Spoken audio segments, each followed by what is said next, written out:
बम फोड़ करके चले जाते थे। क्या 2014 के बाद कोई ऐसी घटना हुई है क्या? अरे बता तो दो मेरे भाइयों, 2014 के बाद कोई घटना हुई है क्या?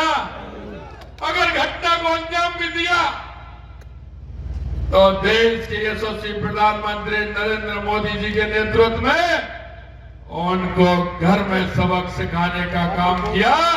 यह नरेंद्र मोदी जी की सरकार है। मैं आपसे कहना चाहता हूं, कांग्रेस हम तुष्टिकरण के आधार पर चली है।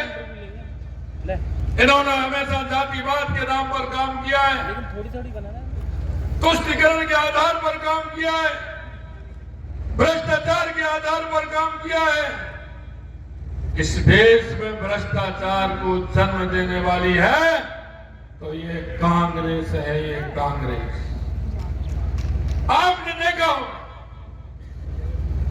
कांग्रेस को अब की स्थिति जो हो रही है, अरे इन्होंने तो रामलला को भी काल्पनिक बता दिया था, अयोध्या को भी काल्पनिक बता दिया था, राम मंदिर के निमंत्रण को भी ठुकरा दिया। ये राम की शक्ति को नहीं जानते। और मैं आपसे कहना चाहता हूं कि राम की शक्ति को नहीं जानते तो कांग्रेस में से भी राम निकल गए। हम आप देखते हैं, आप देखते हो हम तो किसान आदमी हैं। गांव में जब कोई कुआर के महीने में जब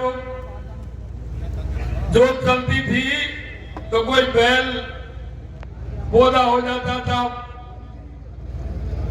गांव में जब वो होता था तो क्या कहते थे कि इसका तो राम निकल गया। कहते थे कि नहीं कहते थे? कोई कमजोर व्यक्ति होता है तो उससे भी कहते हैं अरे क्या हो गया तेरा तो राम निकल गया। कांग्रेस का राम निकल गया। आप देख रहे हैं, कोई कहता है कि मैं तो चुनाव ही नहीं लड़ना चाहता था, कोई कहता है कि मेरे को तो जबरदस्ती लड़ा दिया, कोई कहता है कि मैं तो लड़ना ही नहीं चाहता। आपने देखा होगा 2-2, 3-3, 4-4 टिकट वापस हो गए और एक जगह कांग्रेस ने फॉर्म भर दिया। केंद्र की कांग्रेस कह रही है कि आप वापस लीजिए, वो कह रहा है मैं तो वापस नहीं लेता हूं। अब देखिए क्या स्थिति हो रही है, उसने वापस नहीं लिया, कांग्रेस अपने हाथ का ही विरोध कर रही है कि उसको वोट नहीं देना है। अब देखिए उस कांग्रेस का क्या होगा जो अपने आप में ही मना कर रही है बांसवाड़े के अंदर कि हाथ वाले को मत दे। ये स्थिति इसलिए क्योंकि राम हमारे रोम रोम में बसते हैं। सुबह जब हम जगते हैं तो हमारे बुजुर्गों को, हमारे सम्मानियों को, हमारे से बड़े को सबसे पहले हम राम राम करते हैं। जिस राम को अस्तित्व मिटाने वाले ये लोग हैं, राम को काल्पनिक बताने वाले जो लोग हैं, राम निकल गया इनसे। मैं आपसे निवेदन करना चाहता हूं, देश के यशस्वी प्रधानमंत्री नरेंद्र मोदी जी ने देश की राष्ट्रीय संस्कृति को मजबूत करने का काम किया है, हमारे सांस्कृतिक मूल्यों को बढ़ाने का काम किया है। मैं आपसे कहना चाहता हूं मित्रों, 500 सालों से हमारे रामलला टेंट के अंदर रह रहे थे। 500 सालों की वो गुलामी, 500 सालों का वो इतिहास चंद सेकंडों में समेटने वाले देश के यशस्वी प्रधानमंत्री नरेंद्र मोदी जी हैं। आपने देखा होगा गंगा माता की आरती होते हुए देखा होगा। हमारे जो 4 धाम है, यमुनोत्री, गंगोत्री, केदारनाथ, बद्रीनाथ, कितनी दिक्कत होती थी जाने में। देश के यशस्वी प्रधानमंत्री नरेंद्र मोदी जी ने जिस तरह का निर्माण कराया है, अब बड़ी सुगमता के साथ हमारे लोग जाते हैं, दर्शन करके आते हैं।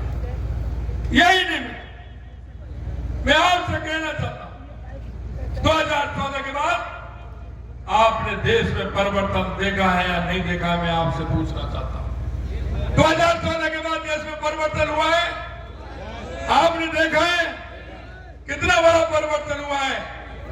ये गरीब के नाम पर वोट मांगने वाली कांग्रेस, क्योंकि इंदिरा जी भी गरीबी हटाओ का नारा देती थी, राजीव जी ने भी गरीबी हटाओ का नारा दिया, मनमोहन सिंह जी ने भी गरीबी हटाओ का नारा दिया, सोनिया जी ने भी गरीबी हटाओ का नारा दिया।